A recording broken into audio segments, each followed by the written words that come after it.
அண்ணாமலை தாங்க தமிழக பாஜகவோட முகம். இன்னைக்கு அதுதான் உண்மை. எப்போ அவர் மாநில தலைவர் ஆனாரோ அன்னியிலிருந்து இப்போ வரைக்கும் இனிமேலும் தமிழக பாஜகவுடைய முகம் அப்படிங்கிறது அண்ணாமலை தான். அதை டெல்லி தலைமையும் நன்றாகவே தெரிந்து வைத்திருக்கிறது. அதனால தான் அவருக்கு இவ்வளவு முக்கியத்துவம் கொடுக்குறாங்க.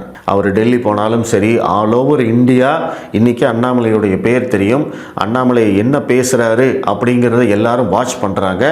தமிழகத்தில் இங்கே இருக்கக்கூடிய பாஜகவுடைய வளர்ச்சி அப்படிங்கிறது 5%லேருந்து 11% கொண்டு வந்திருக்காரு. ஒட்டுமொத்த கூட்டணியாக 18.5% வளர்ச்சி அப்படிங்கிறதெல்லாம் சாதாரண விஷயம் கிடையாது. இன்னைக்கு கிட்டத்தட்ட ஒரு 70 தொகுதியில் பாஜகவை 2ஆம் இடம் பெற வைத்தார்.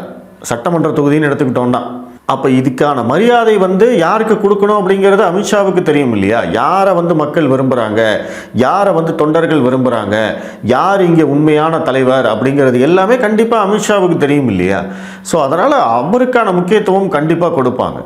அவங்க தானே சார் கூட்டிகிட்டு வந்தாங்க.